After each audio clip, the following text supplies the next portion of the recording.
내 이름은 토비 제이콥. 자유의 나라 미국에서 장대한 꿈을 꾸고 있는 20살의 남자다. 나는 어렸을 때부터 하루 5시간 이상을 인터넷 영상을 보는 데 써왔다. 야, 쩐다 이 사람!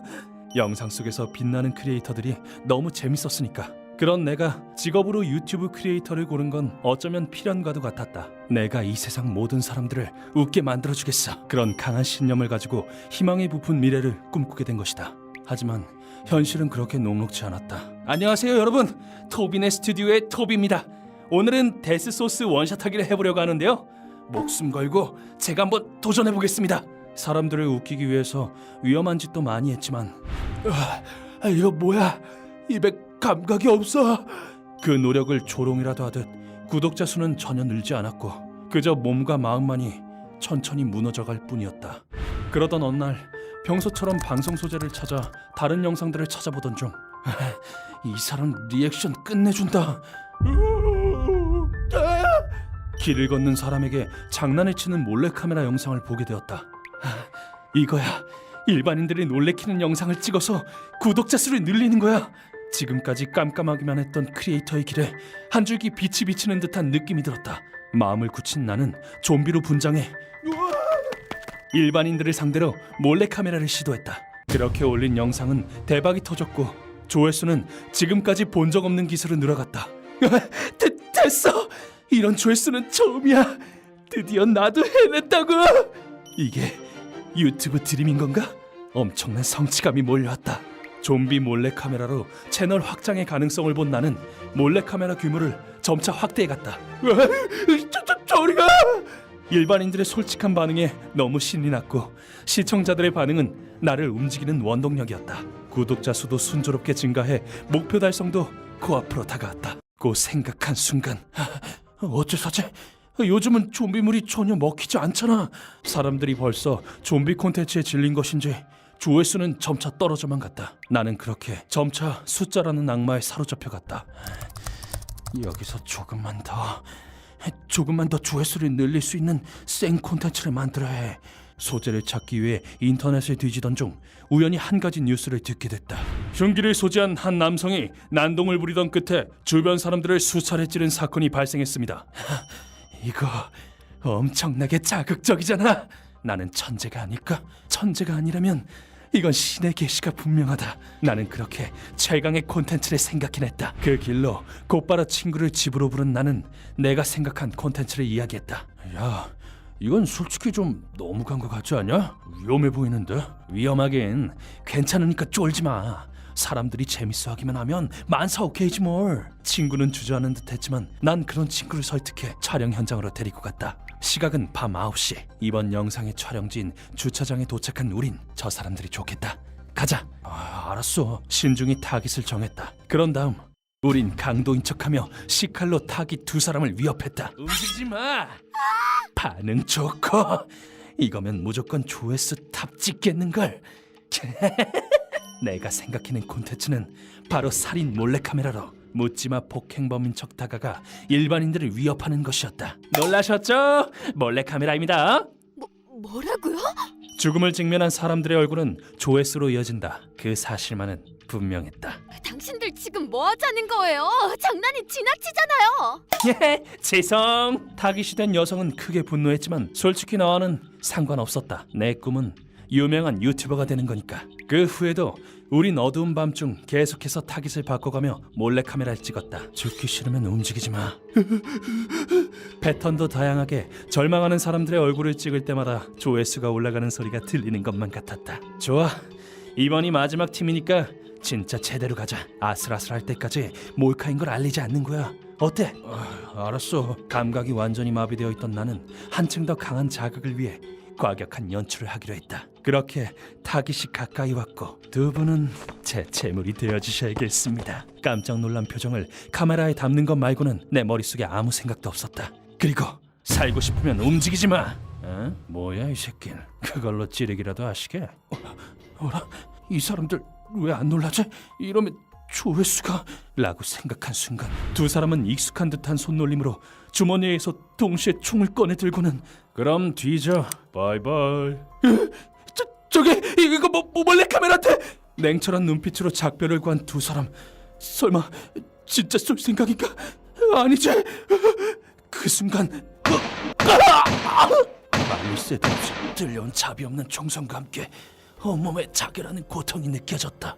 내가 몰래카메라라고 밝힘과 동시에 그들도 방아쇠를 당겼던 것이다. 도비야, 도대체 몇 번을 맞은 거야? 현장은 순식간에 피로 물들었다. 그야 수십 발을 맞았으니 당연했다.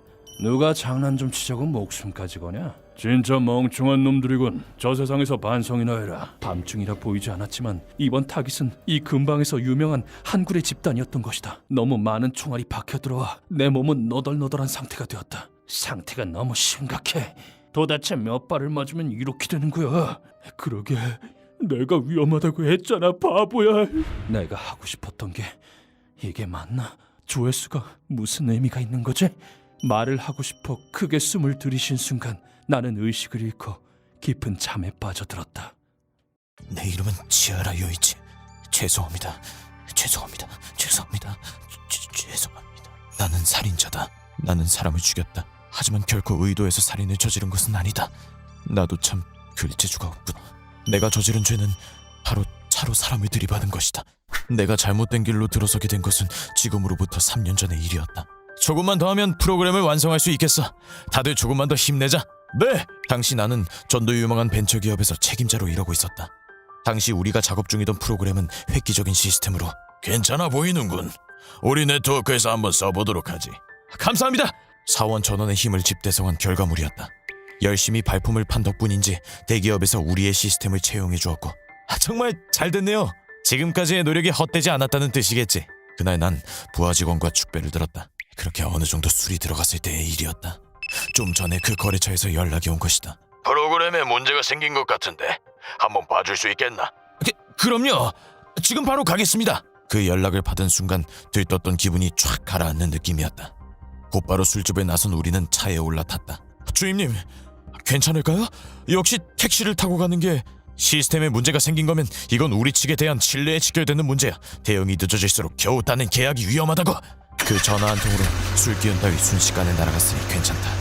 나는 그렇게 믿고 있었다. 그게 얼마나 어리석은 판단인지는 얼마 지나지 않아 알게 되지만 말이다. 빨리 도착해야 해. 주임님, 속도가 너무 빠른 것 같은데. 마침 비까지 내리기 시작해 시야마저 좁아진 상태에서 나는 오히려 엑셀을 밟았다. 그리고 마치 예정되어 있던 듯 비극은 일어났다. 주인님! 앞에! 아무도 없을 거라 방심하고 있던 나는 갑작스럽게 횡단보도로 튀어나온 사람에 미처 반응하지 못했고, 어둠 속에서 자체와 소녀의 작은 몸이 끔찍한 소리를 내며 충돌했다. 피투성이가 된 채 창암 유리 위로 떨어진 소녀와 눈이 마주쳤다. 학생! 괜찮아요? 주임님, 빨리 구급차 119 부르세요! 자신이 저지른 행동의 무게에 나는 그저 얼빠진 사람처럼 오독하니 서 있는 것 말고는 아무것도 할 수 없었다.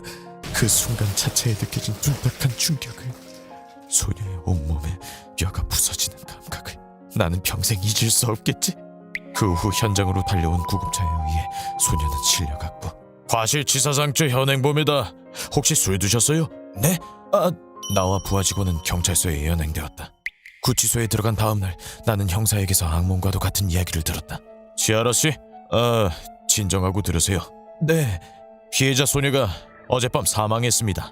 솔직히 처음 이 이야기를 들었을 땐 무슨 말을 들은 건지 이해가 되지 않았다. 그의 말의 의미를 이해했을 땐 온몸에 떨림이 멈추지 않았다. 제가 죽인 건가요? 제가 그 아이를... 거짓말! 아니야! 난 아니라고! 진정하세요! 지아라씨! 제발 진정 좀! 내가 죽인 거야! 내가 죽인 거라고!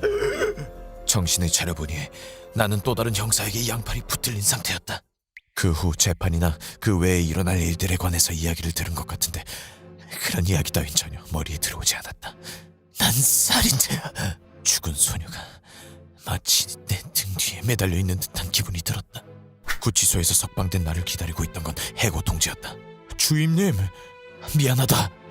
내가 너까지 이 일에 끌어들였어. 정말 미안해. 이 일로 대기업과의 계약도 백지화됐다고 했다. 내가 잘리는 것도 어찌 보면 당연했다. 그 후 나는 아내에게 먼저 이혼하자고 얘기했다. 나랑 있으면 당신은 살인자의 아내가 될 거고 우리 아이는 살인자의 자식이 될 거야. 여보, 이렇게 하는 게 맞다 생각했다. 하지만 아내와 헤어질 생각이 눈물이 멈추지 않았다. 그렇게 내 악행에 대한 심판이 내려졌다. 최종 판결하겠습니다. 피고에게 징역 12년의 실형을 선고합니다. 내게 내려진 판결은 음주운전에 의한 사망사고, 사람 한 명의 생명을 앗아간 것 치고는 가벼운 벌이었다. 판결보다 내 가슴을 무겁게 짓누른 건 소녀의 영정사진을 든 그녀의 어머니의 모습이었다. 죄송합니다. 정말 죄송합니다, 아주머니. 그녀와 피해자 소녀의 영정사진 앞에 꿇어앉아 사죄라도 하고 싶었다. 하지만 내겐 그조차도 허락되지 않았다. 그렇게 나는 교통형무소에 수감되었다. 당신처럼 마음 깊이 자신의 죄를 반성하고 있는 사람들은 금방 나갈 수 있으니 걱정하지 마시죠. 네, H형 형무소는 경비 시스템을 최소한으로 한 개방적인 시설이었지만 그런 건 어떻게 되든 상관없었다. 회사를 키우겠다는 꿈, 그간 쌓아올린 사회적 지위, 이젠 내게 그 어떤 것도 남아있지 않았다. 난 이제부터 뭘 위해 살아가야 할까? 게다가 사랑하는 가족까지 살아가야 할 이유가 이젠 내게 남지 않았다. 그 후 나는 피해자 유족분과 면회를 했다. 당신 사정 따위 상관없어. 당신은 내 딸을 뺏어간 살인자야. 그녀의 말은 내 가슴을 깊이 후벼 팠다. 나를 향한 분노와 증오에 그녀는 제정신이 아닌 것 같아 보였다. 그도 그럴 게 사랑하는 딸을 죽인 남자가 눈앞에 있으니 당연했다. 사죄의 편지는 이미 수도 없이 썼다. 전 재산을 위자료로 지불하기까지 했다. 난 이제야 어떡 하면 좋지? 하지만 그걸로 정말 그녀들에게 내 죄에 대한 속죄를 한 거냐고 묻는다면 난 그렇다고 말할 자신이 없다. 이런 내게도 아내는 가끔 아이 사진을 보내왔다.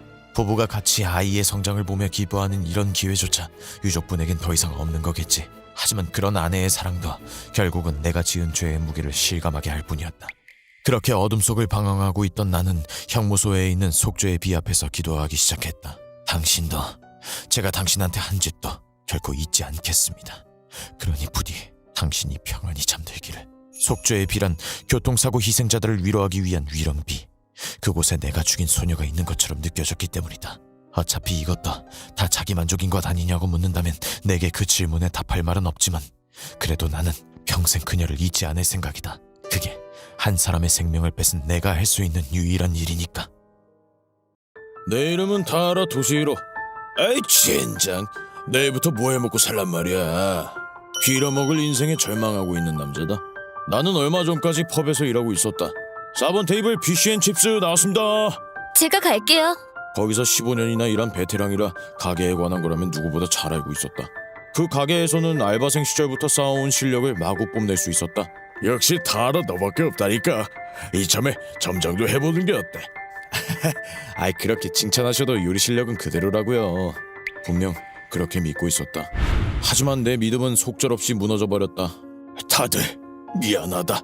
시국이 시국인지라 문을 닫을 수밖에 없게 됐어. 이럴 수가. 코로나로 인해 요식업계가 직격탄을 맞아버린 것이다. 오랜 직장을 잃어버린 건 큰 충격으로 다가왔다. 에이 심심해. 그 펍은 내 청춘 시절의 추억이 담긴 제2의 고향 같은 곳이었기 때문이다. 하지만 언제까지고 감상에 젖어 있을 수는 없었다. 월세 내고 나면 진짜 식비밖에 안 남잖아. 수입이 끊긴 나는 순식간에 경제적으로 곤란한 상황이 되어버렸다. 정부 지원금은 생활비를 전부 충당하기엔 택도 없다. 요식업계 구인은 없나요? 네, 지금은 없네요. 전에 일했던 경험을 살리려 해도 요식업 쪽은 도저히 일을 구할 수 없었다. 남이 보면 나는 아무 스펙도 없는 그냥 30대 아저씨에 불과하니 회사 취업은 꿈도 못 꾼다. 에이씨, 대체 뭘 어쩌란 말이야. 직장을 잃은 지 한 달 만에 내 인생은 꼬일 대로 꼬여버렸다. 그렇게 어두워질 때까지 멍하니 앉아 있었더니 나에게 누군가 말을 걸었다. 젊은 사람이 왜 이런 데서 멍하니 있어? 옆을 봤더니 나이든 노숙자였다. 평소라면 그냥 무시했겠지만 이때 나는 정신적으로 너무 힘들었다. 직장이 없어졌는데 음식점이라 다시 일 구하기도 어렵네요. 그렇구만. 그 코로나인지 뭔지로 엄청 시끄럽더니 이렇게 심각할 줄이야. 그렇게 난 노숙자 할아버지한테 사정을 털어놓았다. 내 이야기를 전부 듣고 할아버지는 나를 공원 한가운데에 있는 모닥불 앞으로 데려갔다. 이것 좀 던져보게나. 네. 시키는 대로 드럼통 안에 나무 토막을 던졌더니 순식간에 불이 옮겨 붙었다. 평소였으면 아무 생각도 안 들었을 텐데 왠지 모르게 무척 아름답게 보였다. 불꽃에는 정화의 힘이 있어. 나도 안 좋은 것들이 쌓이면 이렇게 불을 보며 다스리곤 하지. 자네는 아직 어려. 얼마든지 다시 할 수 있다고. 할아버지. 할아버지의 따뜻한 마음에 눈물이 나왔다. 이렇게 용기를 얻고 집으로 돌아갔지만 나를 기다리고 있던 것은 다음 달부터 월세를 50% 올린다고요? 그래! 불만 있으면 당장 방 빼고 나가든지! 집주인 아줌마의 폭탄 선언이었다. 이건 그냥 지나칠 수 없었다. 지금 월세를 올려버리면 내 생활은 완전히 끝장이다. 제발 한 번만 봐주세요. 이러면 살 수가 없어요. 내 알바야? 나도 여유 없긴 마찬가지야! 어떻게든 설득해보려 했지만 집주인은 듣는 척도 하지 않았다. 미래에 대한 불안 때문에 생기가 점점 사라지는 느낌이었다. 저축도 없는데 다음 달부터 노숙자 신세인 건가? 무슨 방법이 없을까 필사적으로 생각해봤지만 내 머리에선 식은땀과 비듬 외엔 나오지 않았다. 우울한 기분으로 밖에 바람을 쐬러 나왔더니 나도 사회의 쓰레기인가? 원룸 벽에 쌓여있는 쓰레기가 눈에 들어왔다. 쓰레기들 속에서 나무 판자를 발견한 순간 무언가가 머릿속을 스쳐 지나갔다. 바로 공원에서 봤던 그 모닥불이었다. 그 불꽃을 다시 보면 조금은 편해질까? 알 수 없는 유혹에 빠진 나는 그대로 비틀거리며 쓰레기를 향해 걸어갔다. 물론 이게 그 할아버지가 전하고자 한 것과 다르다는 건 알고 있었다. 골판지에 걸레를 감아서 기름에 한번 담그면... 하지만 무엇 하나 풀리지 않는 인생에 대한 분노가 나를 이 지경까지 몰고 갔다. 겨울이라 건조했던 탓에 순식간에 불길이 크게 번졌다. 그래, 잘 탄다. 애초에 이 원룸이 문제였다고! 두통의 원인이 불길에 휩싸이는 모습을 보자 속이 다 후련했다. 하지만 그것도 잠시일 뿐. 냉정하게 생각해보니 내가 저지른 일에 심장이 쿵 내려앉는 느낌이 들었다. 내가 불 붙이는 건 아무도 못 봤겠지? 충동적으로 저지른 일이라 알리바이 등등은 전혀 생각도 안 하고 있었다. 그때 누군가의 비명이 들려왔다. 불이야! 살려주세요! 집주인이잖아? 도망 안 가고 뭐 하는 거야? 집주인이 3층 창문에서 몸을 내밀고 소리를 지르고 있었다. 이건 신이 내려주신 기회다. 그래, 집주인을 구해주면 내가 의심받을 일은 없을 거야. 일반적으로 생각해보면 방화범이 주민을 도울 리가 없다. 여기서 내가 살 길은 위험을 무릅쓰고 주민을 구조해낸 영웅이 되는 것이다. 악마적인 발상이군. 들어가면 안 됩니다. 잘만 하면 표창장도 받고 월세도 면제받을 기회를 얻을 수도 있다. 불길에 휩싸인 아파트 안은 마치 지옥을 연상케 했지만 이제 와서 그만둘 순 없어. 여기서 물러나면 죽는 거야. 아무런 장비도 없이 목적지에 도착할 수 있었다. 그리고 집주인의 방에 뛰어들어간 나는 집주인의 건너편 건물 옥상을 향해 내던졌다. 나도 탈출이다! 그 뒤 바로 나도 옥상으로 뛰어내렸다. 달려온 소방대원에게 구조받은 나는 예상대로 영웅 취급을 받는 데 성공했다. 집주인은 무사한가요? 떨어질 때 골절 외에는 생명에 지장은 없습니다. 목숨을 건졌다면 그 정도 부상은 가벼운 것이다. 업보라고 생각하고 받아들이게. 이렇게 사건은 마무리되었다고 생각했지만 세상은 그렇게 호락호락하지 않았다. CCTV에 불을 붙이고 있는 모습이 찍혔더군. 어떻게 된 일이지? 이럴 수가. 다른 건물 CCTV에 내가 불을 지른 모습이 찍힌 모양이다. 확실한 물증에 변명도 통하지 않았고 그대로 감옥 신세를 지게 되었다. 영웅이 하룻밤 만에 범죄자가 되다니, 이런 반전이 어딨냐고. 역시 이 세상은 거지 같다. 내 이름은 진페이. 부처님을 받드는 불자이외다. 불가에 입문한 지다 어언 반백년. 아니 인간은 무엇을 위해 살아가는고? 하지만 지금까지도 무엇 하나 깨달음을 얻지 못한 일개 중생이요. 부처님께서 말씀하시기를 인생이란 일체 계고이니, 즉 일이란 바라는 대로만 흘러가지 않는다는 뜻이다. 그렇게 열심히 공부했는데 제 아들이 대학에 떨어졌어요. 너무 낙심하지 마시지요. 아드님이 쏟으신 노력은 언젠가 반드시 결실을 맺을 겁니다. 이 의미를 절에 찾아오는 시주의 고민을 들어주며 뼈저리게 통감한다. 그리고 인생의 고통이란 재행무상이고 재범무아이라. 경기 불황으로 회사가 파산했습니다. 저는 이제 어떻게 살아야 할까요? 마음을 가라앉히고 자신을 되돌아볼 기회를 얻으신 게 아닐지요.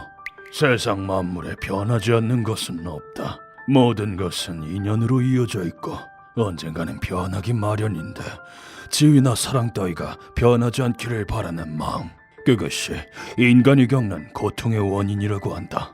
이 진리를 이해하고 세상을 받아들이면 마음의 안정을 얻을 수 있다.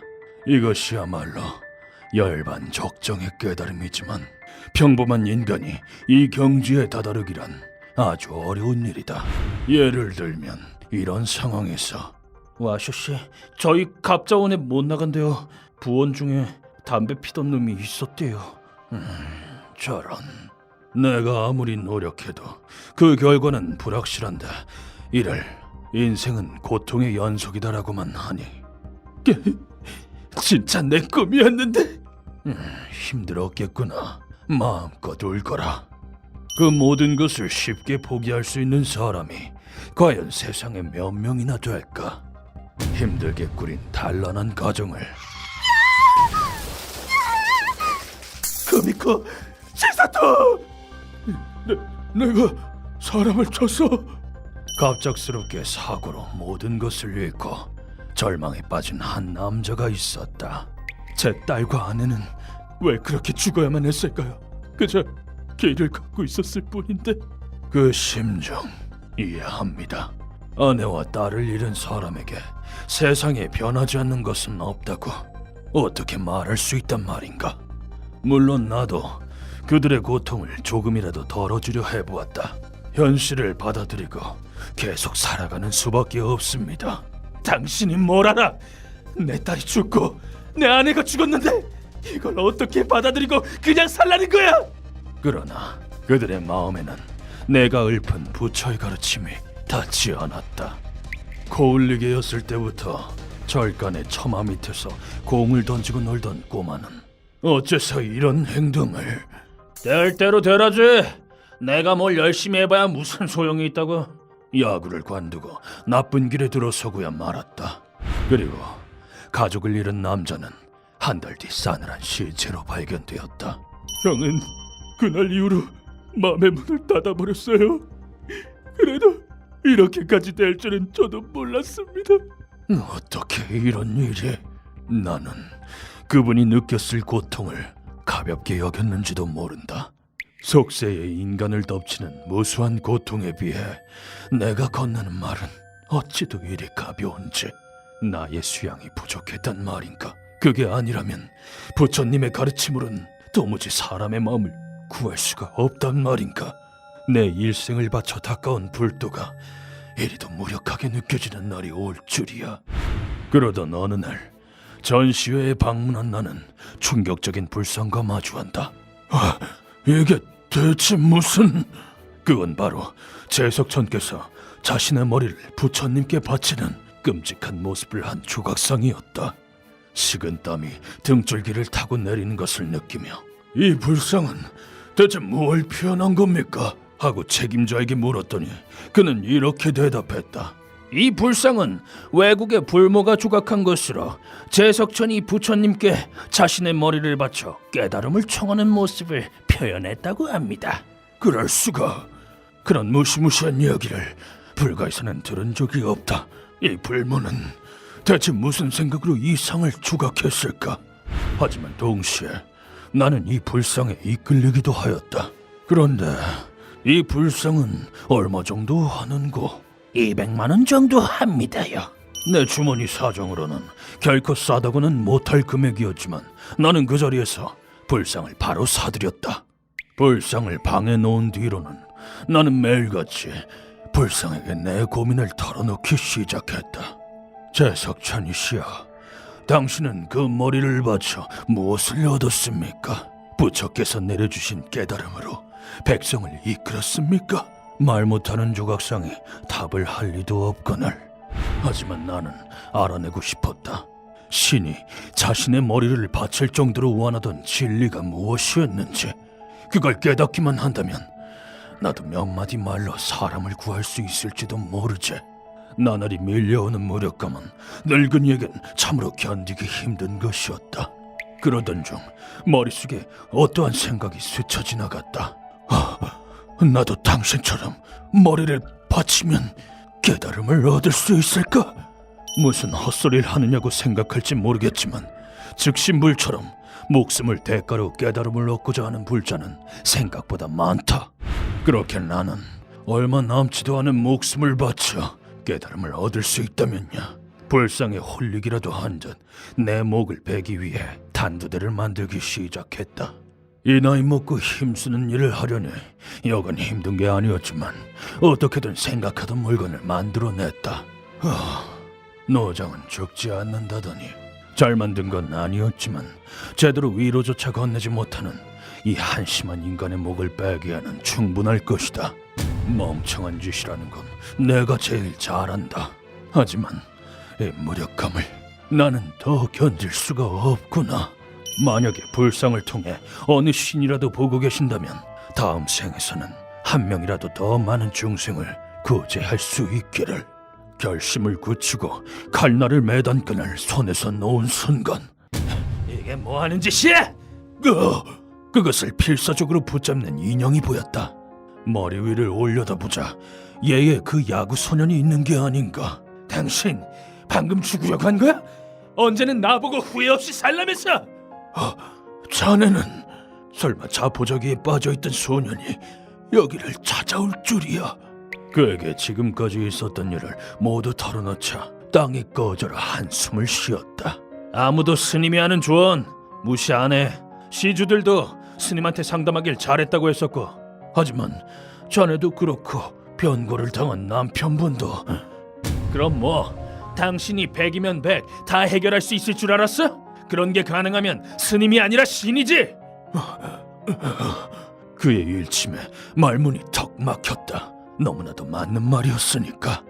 소녀는 그 후로도 일장연소를 펼친 뒤에 돌아갔다. 이렇게 크게 혼이 나본 건 오랜만이구먼. 그러나 답답하던 속에 뻥 뚫린 것 같았다. 내 이름은 로코, 80살. 길거리에 사람이 통 안 보이더구먼. 시국이 시국이니까요. 그래도 로코 씨가 와주셔서 얼마나 좋은지 몰라요. 여기는 뉴욕에 있는 어느 술집이다. 나는 소시적부터 술꾼이었다. 로코 씨 안녕. 오, 벌써 한잔했나? 술과 수다가 내 삶의 낙이다.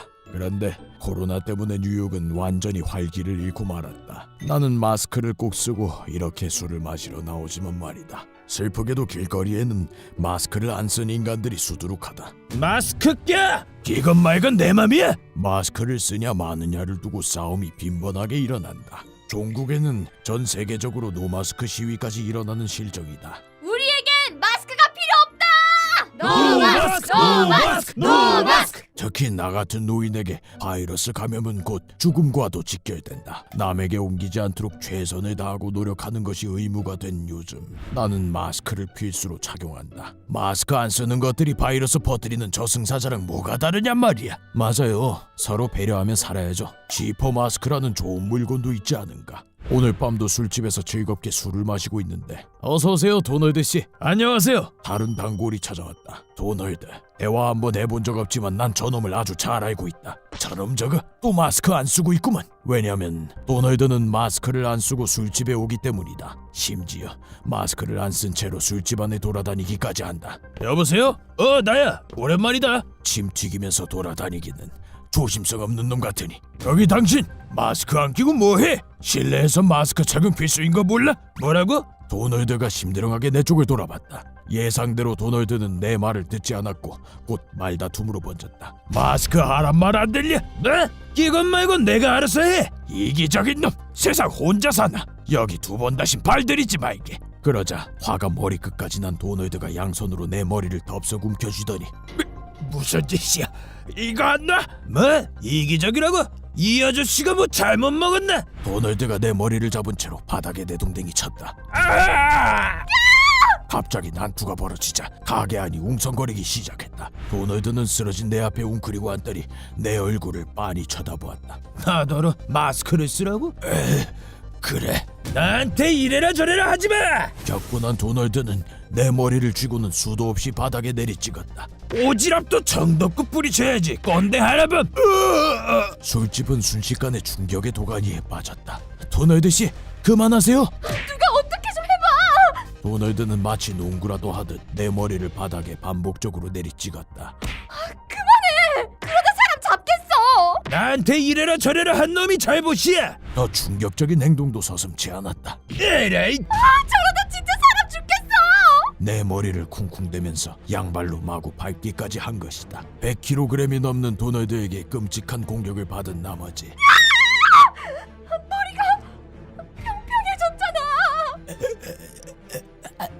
내 머리는 뻥튀기처럼 평평해졌다. 그때 이미 내 시야는 깜깜한 암흑이었다. 몸이 경련하고 있어.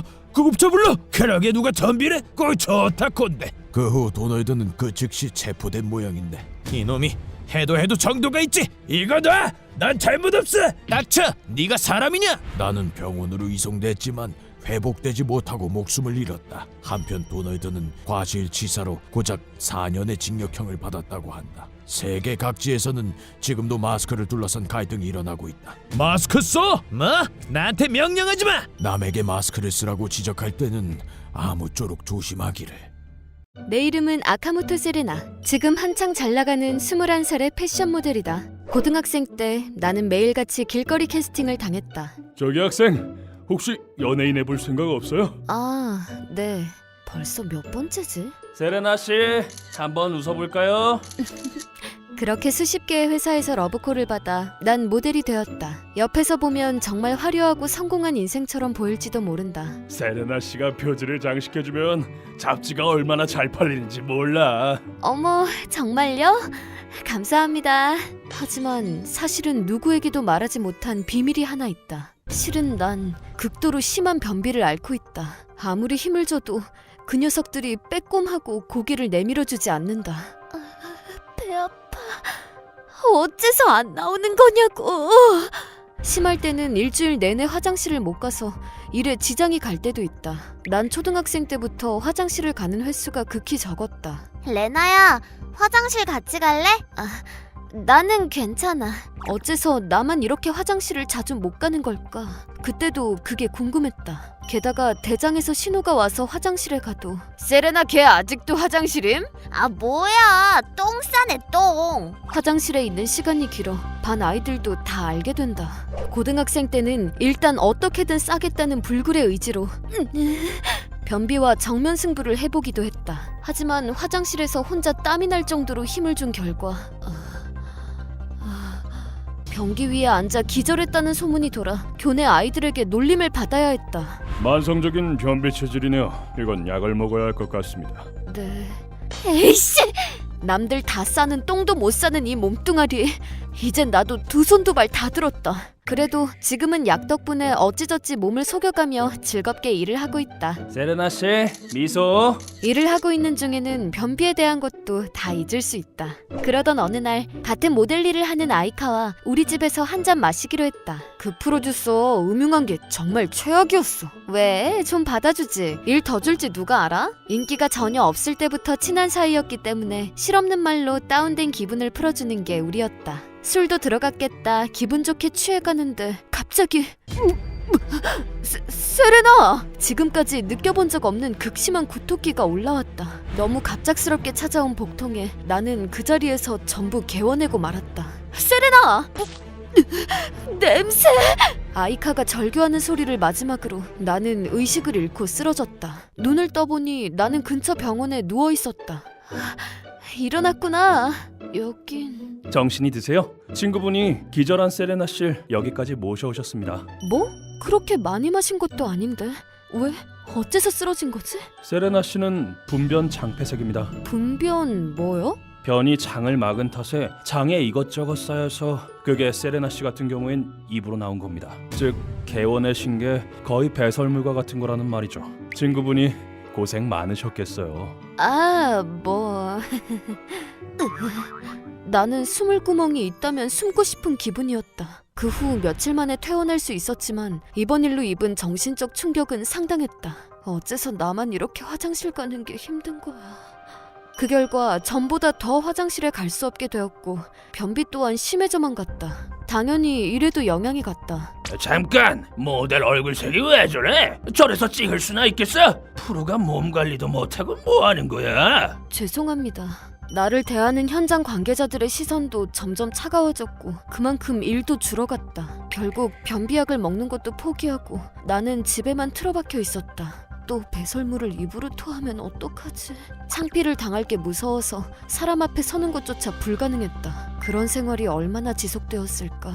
어느 날 아침 거울을 봤는데 뭐야 이게? 얼굴이 완전히 자줏빛으로 변해 있었다. 그걸 깨달은 순간 극심한 복통이 느껴졌다.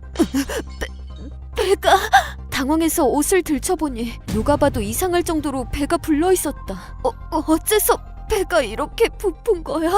마치 임산부의 배처럼 배가 빵빵해져 있었던 것이다. 하지만 그 사실을 깨달았을 땐 이미 늦었는지 얼굴빛은 점점 진한 자줏빛으로 물들었고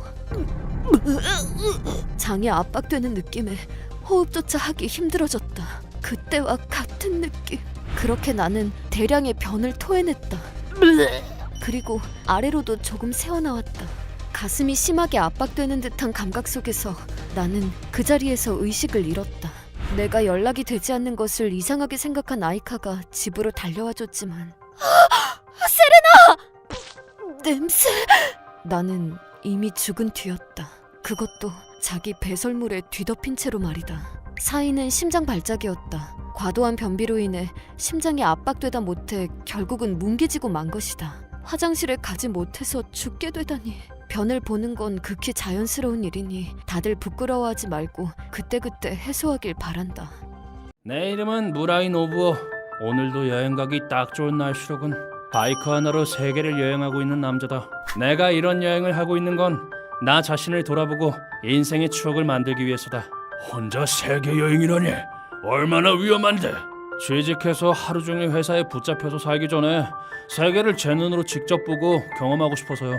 처음엔 부모님의 반대가 심했지만 결국엔 두 분 모두 허락해 주셨다. 그렇게 일본을 떠나 세계로 나간 나는 저게 그 유명한 에펠타워구나.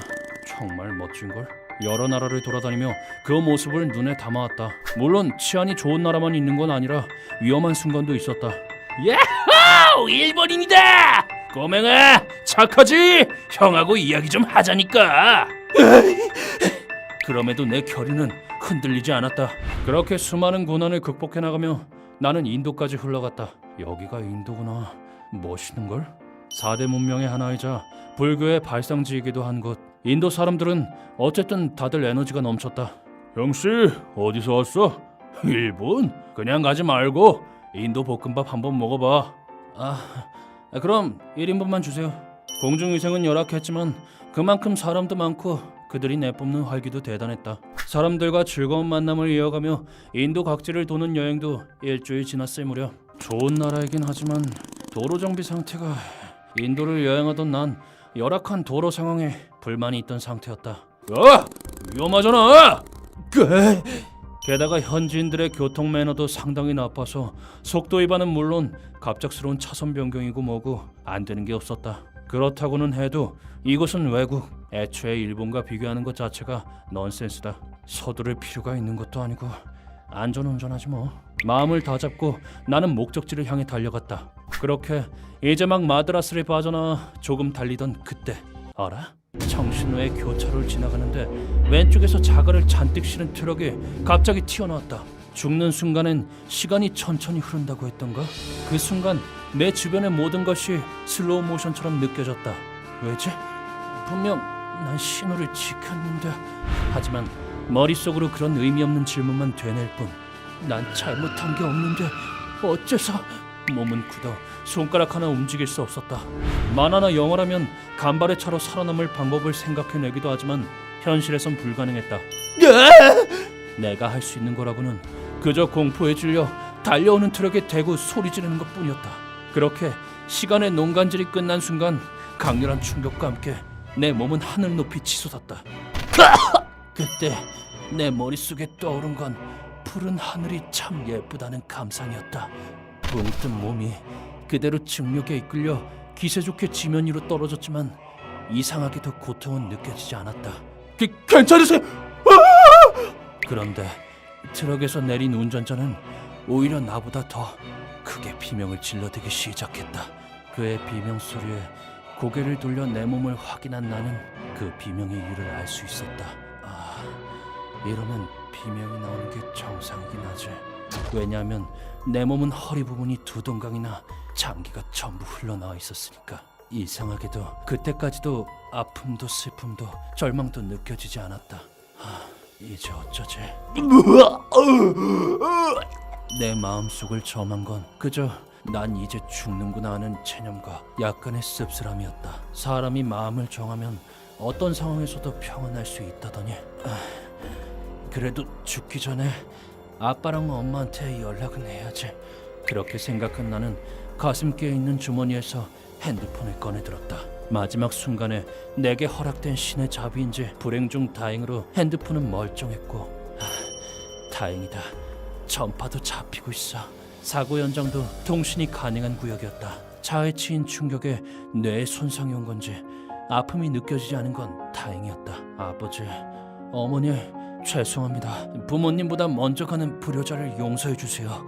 덕분에 이런 상처를 입고도 메시지를 보낼 수 있었으니까. 이 여행을 시작했을 땐 유서를 적게 될 거라고는 생각도 못했는데 아버지, 어머니 죄송해요. 두 분의 아들로 태어날 수 있어 행복했어요. 죽고 싶다고 생각한 건 아니었지만 이렇게 된 이상 어쩔 수 없었다. 생각대로 문장을 완성해 메시지를 보낸 순간 몸에서 힘이 빠져나가는 게 느껴졌다. 이렇게 가는구나. 뭔가 이에 빨려 들어가는 느낌과 함께 멀어지는 의식. 이게 바로 죽는다는 감각이구나. 그 뒤의 일은 이미 황천길을 건넌 나는 알 수 없다. 하지만 부모님의 목소린 들려왔다. 부모보다 먼저 가는 놈이 어딨냐?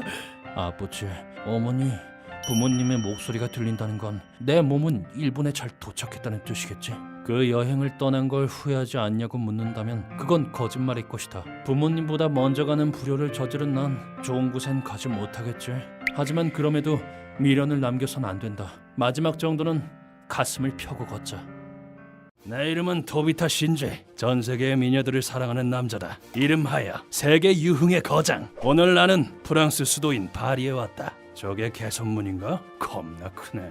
화려한 도시라는 명성 그대로 아름다운 거리와 관광 명소는 방문객들의 눈을 즐겁게 한다. 이렇게 시선을 끄는 것들은 많지만 나한테 찐 감동을 주는 건 없군. 왜냐하면 내가 원하는 건 예술도 미식도 아니기 때문이다. 나는 세계 유흥의 거장. 목표는 항상 같다. 전 세계의 미녀와 뜨거운 하룻밤. 그게 내 인생의 원동력이다. 아름다운 파리 지행들이여, 내 상대가 되죠. 이렇게 허세를 부려봤지만 아무래도 힘들 것 같다. 나 욕은 안 하겠다만 여기서 그런 짓은 하지 마쇼.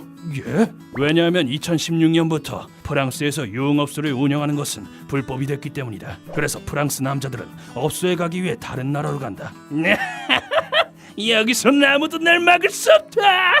목적지는 독일 나체촌부터 벨기에, 스페인 등 다양하다고 한다. 그럼 이번 여행은 이렇게 끝나는 거냐고 묻는다면 대답은 노다. 하늘이 무너져도 솟아날 구멍은 있다. 프랑스 여자들은 나를 기다리고 있을 거다. 어느 소식통을 통해 정보를 얻은 나는 파리 서쪽에 있는 블로뉴 숲으로 향했다. 언뜻 보면 평범한 공원 같은데 진짜 모습은 지금부터군. 이 블로뉴 숲은 파리에서 아주 가깝다. 엄청나게 넓은 이곳은 낮에는 가족들로 붐비지만 밤이 되면 이면의 얼굴을 드러낸다. 완전한 어둠이 찾아왔을 때쯤 내 목표물들이 모습을 드러냈다. 오호라, 이게 그건가? 그녀들은 법의 감시를 피해 밤을 누비는 나비들인 것이다. 아까 프랑스에서는 업수가 불법이라고 했지만 오빠, 나랑 놀래? 얼만데? 40유로. 그녀들은 경찰의 감시가 느슨한 숲에서 손님들한테 직접 호객 행위를 하고 있다. 거리에는 여자들이 일정한 간격을 두고 서 있었다. 의자 같고 내도 있네. 준비성 철저하구만. 분명 저 애는 날이 밝을 때까지 있을 생각인 거다. 숲속을 걷다 보니 낙엽에 섞여 군데군데 여러 가지 물건들이 떨어져 있는 게 보였다. 아니, 이 주사긴 뭐야? 설마. 잠깐만, 그런 짓은 하지 마.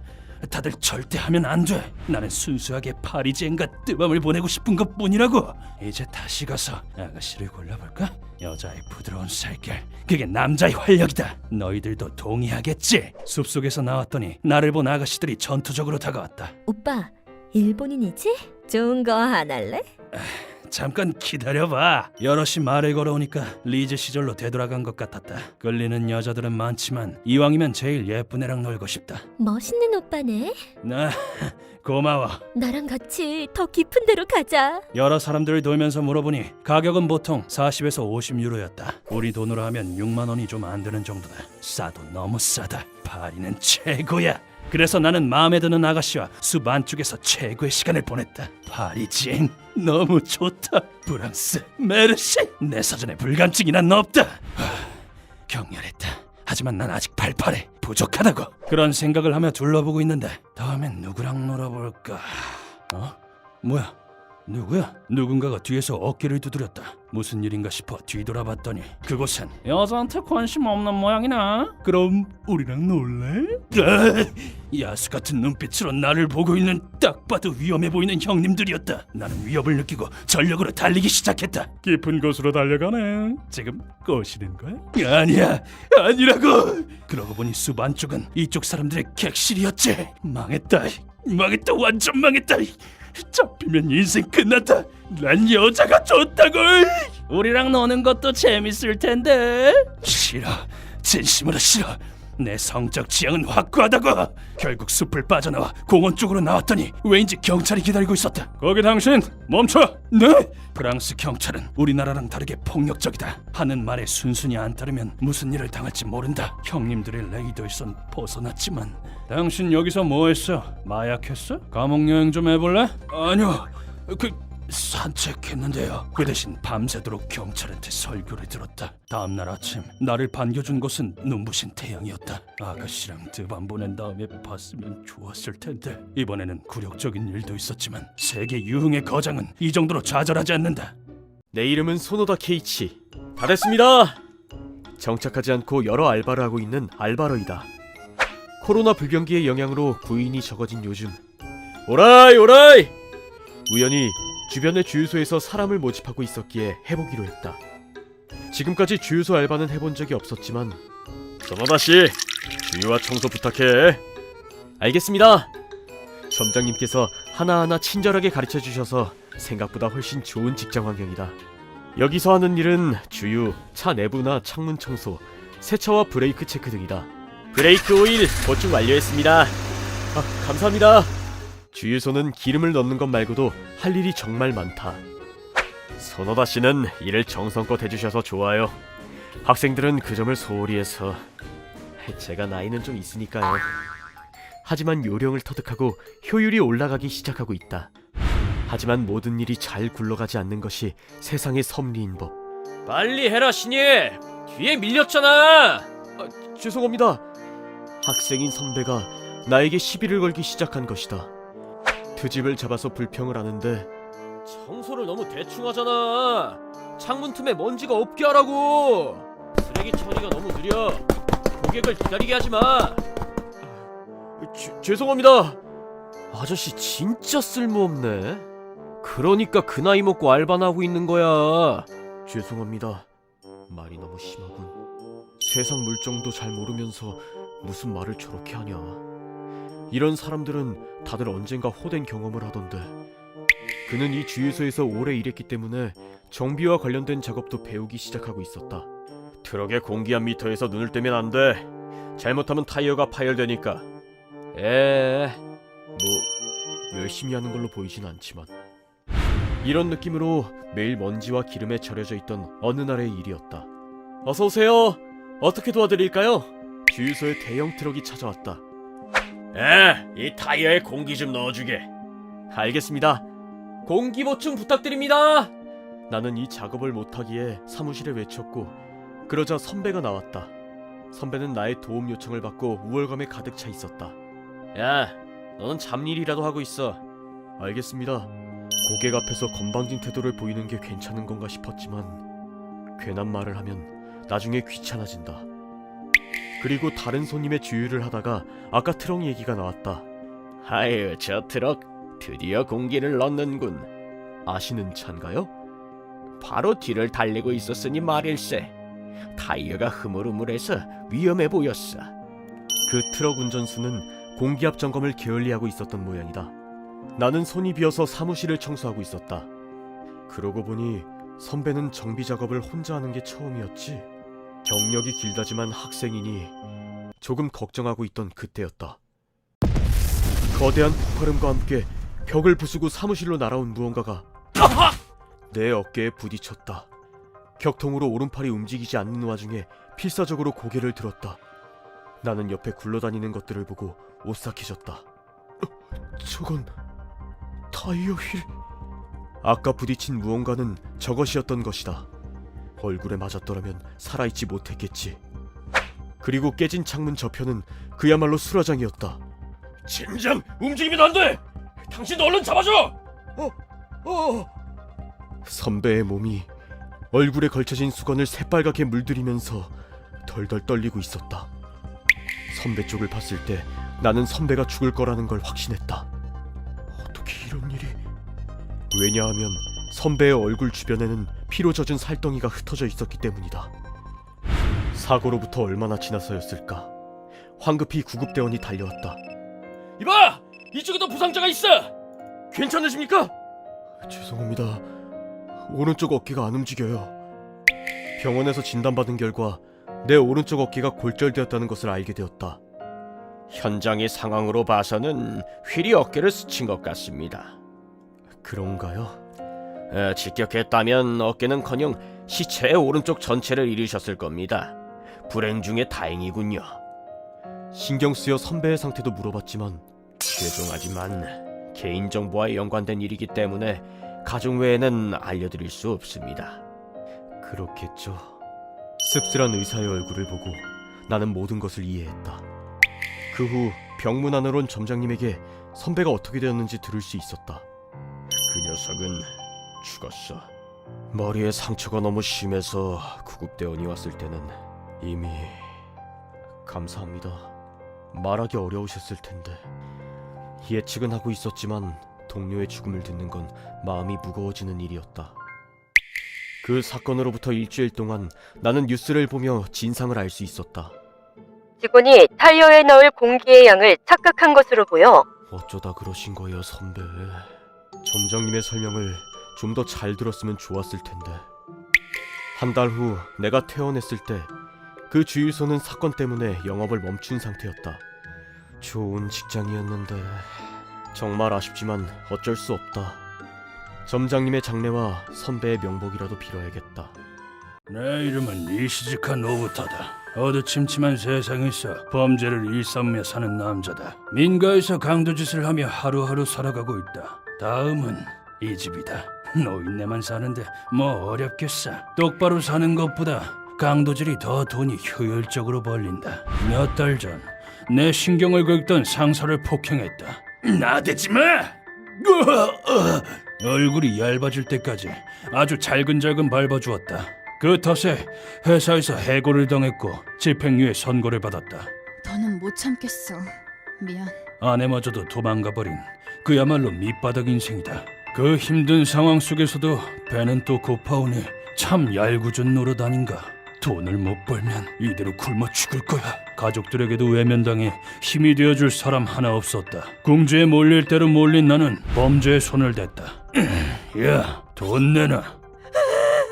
난 아무 잘못 없다. 썩어 빠진 세상이 잘못이지. 나라고 앞뒤 안 가리는 멍청이는 아니다. 화요일에 남편이 출장 가서 안 들어오는 모양이군. 범죄는 준비가 승부를 가르기 때문에 사전에 꼼꼼히 정보를 모은다. 난 반드시 노인이 사는 집만 습격한다. 얌전히 있어.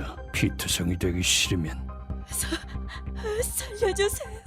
저항할 힘도 없는 데다가 돈까지 많기 때문이다. 다 늙어 빠진 것들이 돈이 많아봤자 어디에 쓰겠는가. 이게 다예요. 도둑한데. 살 날도 얼마 안 남은 노인네들 대신 내가 유용하게 써주겠다 이거다. 물론 이런 삶의 방식에는 큰 리스크가 따른다. 제법 많이 모았건. 아주 좋아. 슬슬 휴가 나갈까? 빵에 처박히긴 싫으니 범행도 간격을 두고 한다. 그러면 체포당할 위험이 줄어든다. 휴가를 가기 전에 마지막으로 크게 한탕 해볼까? 대열을 한번 낚아보자고. 적당한 먹잇감을 찾아 길거리를 샅샅이 뒤지며 돌아다녔다. 그리고 며칠 후 드디어 최고의 무대를 찾아냈으니 돈 냄새가 풀풀 나는구나. 바로 이 동네에서 가장 고급스러운 노인 전문 주택이다. 돈 많은 노인들이 모여 사는 보물 창고라 해도 과언이 아니다. 이튿날이 되어 곧바로 먹잇감을 찍었다. 저 할망구가 돈 꽤나 많은 자산가라지 아마? 수억 원은 갖고 있다는 노인을 노리기로 하고 늘 그랬듯 면밀히 계획을 세웠다. 범행 당일 계획한 시간에 현장으로 갔다. 잘 되면 인생 펴는 거야. 제대로 한탕 벌어보자고.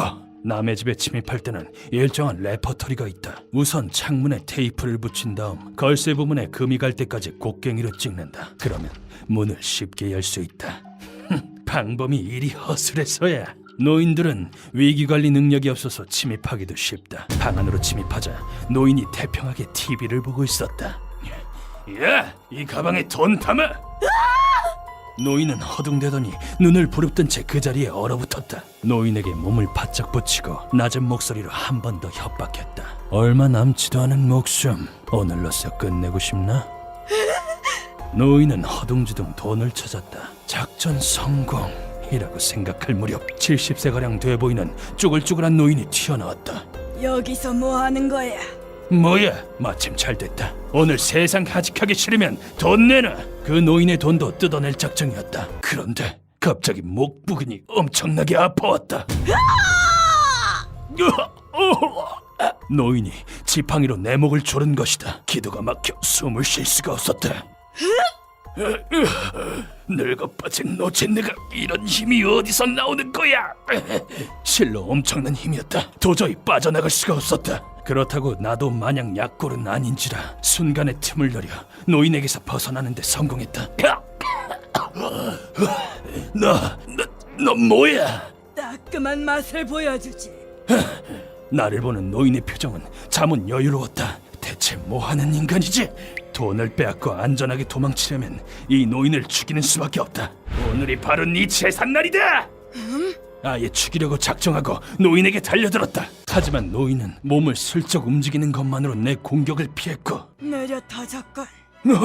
노인은 도리어 내 팔을 덥석 붙잡았다. 그러더니 내 팔을 넘치는 힘으로 끌어당겼고 어느새 나는 공중에 떠 있었다. 이윽고 나는 단 한 번도 경험해 본 적 없는 힘으로 땅에 머리를 처박혔다. 그제야 상황이 이해가 가기 시작했다. 이 노인이 내게 업어치기를 시전한 것이다. 머리가 깨진 나는 완전히 그러기 상태에 빠졌다. 머리에 피도 안 마른 게 강도질이냐? 노인을 얕보면 큰 코 다친다. 노인은 거기서 그치지 않고 내게 안바까지 걸었다. 어디 저항할 테면 해봐! 오른팔에서 극심한 고통이 느껴졌고 곧이어 내 의식은 꺼졌다. 알고 보니 그 노인은 한판! 유도 경력 26년에 달하는 베테랑 현역 선수였다. 노인들의 주택에 유도 괴물 노인이 살고 있을 줄 누가 상상이나 했겠는가. 출소하면 똑바로 살아야겠다. 업어치기를 당하고 나서야 나는 정신을 차렸다. 내 이름은 사오토메 마코토. 진짜 어떡하면 좋냐.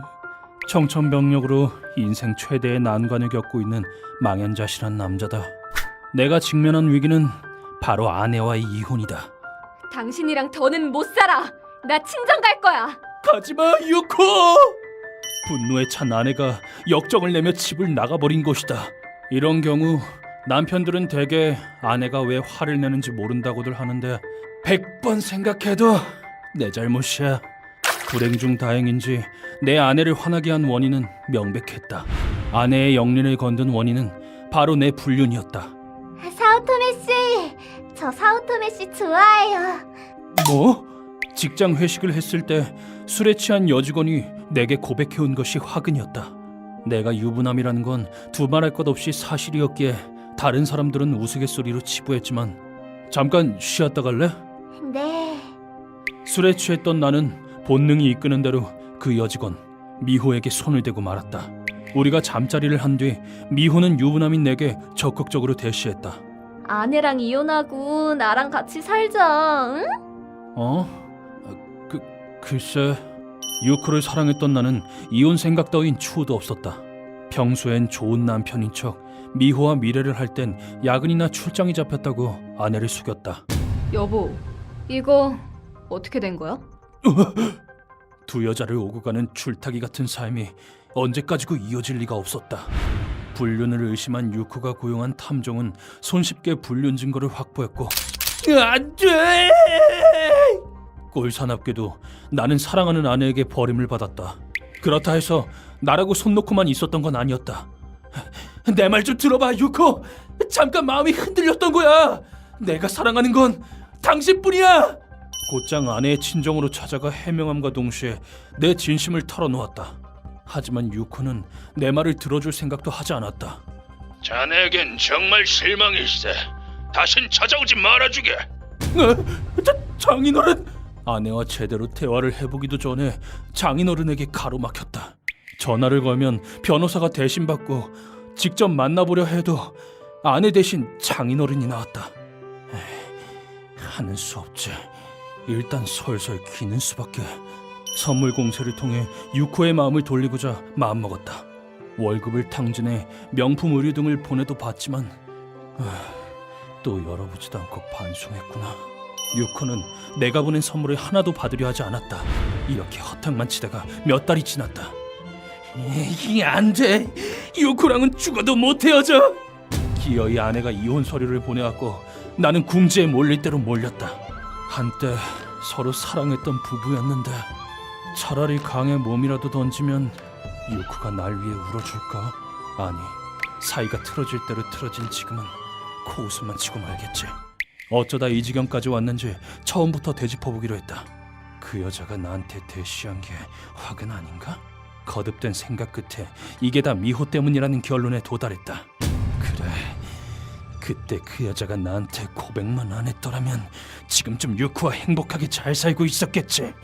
그 여자만 없으면 유쿠가 다시 돌아와 줄 거야. 그 결론은 동굴 속에서 한참을 헤맨 끝에 가까스로 찾아낸 한 줄기 빛처럼 느껴졌다. 마음을 정한 나는 재빨리 행동을 개시했다. 여태껏 뭐하고 있었어? 얼마나 외로웠는지 알아? 미안, 아내랑 이혼하는데 시간이 좀 걸려서. 오늘 오랜만에 얼굴이나 볼래? 오랜만에 그 여자에게 연락해 곧바로 만날 약속을 잡았다. 우리 집에서 만나기로 약속을 잡고 그 여자가 오기 전에 준비를 마쳤다. 망치 있고 증거인멸용 가솔린 있고 모든 일의 원흉을 없앨 수 있다고 생각하니 준비도 척척 잘만 됐다. 약속 시간이 되자 미호는 자기가 호랑이 굴에 들어온 줄도 모르고 태평하게 내 집으로 들어왔다. 여기가 앞으로 우리가 살 집이구나. 그렇고 말고 웃기는 소리도 착착하시지. 그런 뒤 바닥에 방수포를 깐 방으로 그 여자를 데려갔고 이 방은 뭐야? 그 여자의 머리에 망치를 휘둘렀다. 그런데 공격이 제대로 안 먹혔는지 그 여자는 죽기는커녕 정신도 말짱하기만 했다. 마코토 씨, 왜 그래? 믿기지 않는다는 투였다. 뭐? 왜 그러냐고? 몰라서 물어! 너 때문에 유코랑 사이가 틀어졌으니까 그러지! 그 여자의 머리가 뭉개질 때까지 망치를 휘둘렀다. 미소를 지으며 미호를 저 세상으로 보냈다. 이제 시체를 태우기만 하면 끝이다. 아, 맞아. 그때 나는 한 가지 사실을 깨달았다. 이대로 불태우면 내가 이 여자를 죽인 걸 유코가 모를 거 아니야? 그럼 쓰나 내가 왜 이 짓거리를 했는데 유코를 안심시키기 위해서 아닌가? 하마터면 본말 전두가 될 뻔했다. 불을 지르기 전에 미호의 시체 사진을 찍은 뒤 유코의 핸드폰으로 전송했다. 직접 보는 것만 못하겠지만 별 수 없지. 시체 처리는 해야 하니까. 그런 뒤 아무 미련 없이 미호의 시체를 처리했다. 이렇게까지 했으니 유코도 내게로 돌아오겠지? 그리 생각하며 유코가 오기만을 기다리던 내 앞에 사오토메 마코토, 당신을 살인 용의로 체포한다. 뭐? 체포영장을 든 경찰이 찾아왔다. 치조실에서 경찰은 말했다. 신고자가 다름 아닌 유코라고 말이다. 말도 안 돼. 유코가 왜? 죄 없는 여성을 죽여놓고 말은 잘하는군. 유코와의 재결합을 위해 사람까지 죽였건만 이게 웬일인가? 무기징역을 선고받은 나는 교도소 안에서 이성을 되찾았다. 유코, 미호, 미안해. 나 때문에 인생이 망가진 두 여성에게 지금도 사죄하고 또 사죄한다. 내 이름은 낸시 플래그, 모델이야. 나랑 어울리는 동물이 있으려나? 동물원에 온 이유가 뭐냐고? 힐링하러 온 건 아니야. 도착 기념으로 입구에서 한 컵. 방해되게 왜 저래? 별 볼 일 없는 일반인이 또 날 질투하네. 동물원 도착. 생각보다 넓어서 깜놀. 아무튼 동물원에 온 첫 번째 이유는 인스타에서 좋아요를 받기 위해서야. 이게 내 직업이기도 하고 동물이랑 같이 찍은 사진은 좋아요를 많이 받을 수 있거든. 대박! 친구랑 강아지 투샷에 좋아요 완전 많아. 인플루언서한테 좋아요 수는 곧 돈이니까 그걸 노리고 온 거지. 그렇다고 아무 동물이랑 막 찍는 건 아니야. 원숭이 같은 하찮은 동물한텐 관심 없어. 나 같은 미녀랑 어울리는 고귀한 동물이 있겠지? 저기 있다.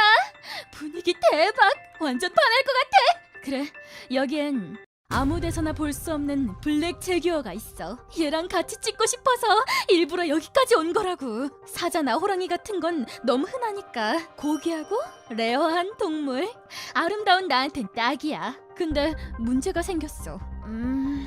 여긴 너무 멀어서 잘 안 찍히네. 펜스 앞에 설치된 콘크리트 벽 때문에 제규어가 너무 멀리 있는 거야. 그래서 난 벽을 뛰어넘어서 펜스 가까이 가기로 했지. 으쌰! 벽 밖에선 내가 생각했던 사진을 찍을 수 없으니까 코앞에서 보는 제규어는 박력 넘치고 최고였어. 이 정도 거리가 딱 좋네. 이왕 온 거 라이브 켜볼까? 이렇게 좋은 곳에서는 또 라이브 한번 해줘야지. 여기서 하면 반응 대박일 거야. 안녕. 오늘은 특별히 블랙 제규어와 함께하는 미녀와 맹수 방송입니다. 저기서 찍는 건 좀 위험하지 않나? 주변 사람들은 불안한 눈빛으로 쳐다봤지만 나한텐 구독자가 더 중요하다고. 라이브 시청자 수는 엄청났어. 2만 명 이상의 최고 기록 달성이야. 대박, 제규어다. 이 여자 바보 아니야?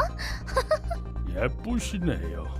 성격은 저기 있으면 위험하지 않아? 댓글창도 빠르게 올라갔어. 하지만 바로 다음 왼쪽 팔이 펜스 안으로 끌려 들어갔어. 방송에 정신 팔려 있어서 제규어가 가까이 오는 줄 몰랐거든. 너무 아파! 이건 놔! 그만해! 제규어는 내 팔을 마구 먹어댔어. 아프고 무서워서 패닉에 빠졌지. 내가 할 수 있는 거라곤 울부짖는 것뿐. 왠지는 모르겠지만 잡아먹히는데? 뭐야 이거? CG야? 충격적이다. 그 와중에도 라이브는 계속했어. 야, 저기 저 여자 제규어한테 먹히고 있어. 이거 큰일인데.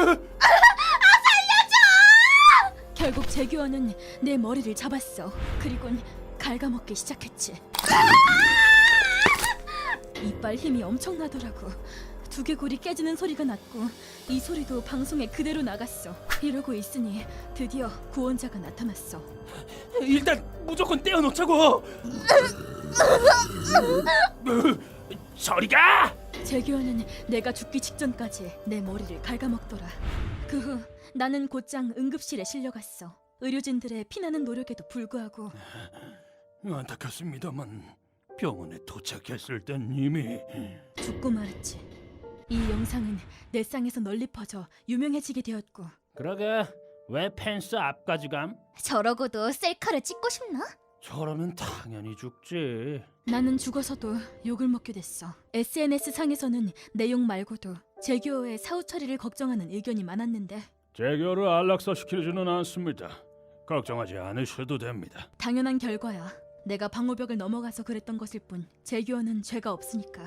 제규어는 자기 영역을 중요시해서 영역을 침범하는 걸 아주 싫어해. 그래서 나를 침입자라고 여기고 공격한 거야. 이 사건으로 목숨을 잃은 건 나 하나뿐이지만 까딱 잘못했으면 도와주러 왔던 사람들도 공격당해서 대참사가 일어났을 가능성도 있었어. 하지만 SNS가 필수가 된 시대인 만큼 이런 사건은 앞으로도 그 후에도 계속되겠지. 이거 좀 봐! 사자랑 투샷! 내려와! 위험해! 에이, 괜찮다니까! 세상에는 나처럼 다른 사람이나 동물의 감정 따윈 신경 안 쓰는 사람들이 많으니까 말이야.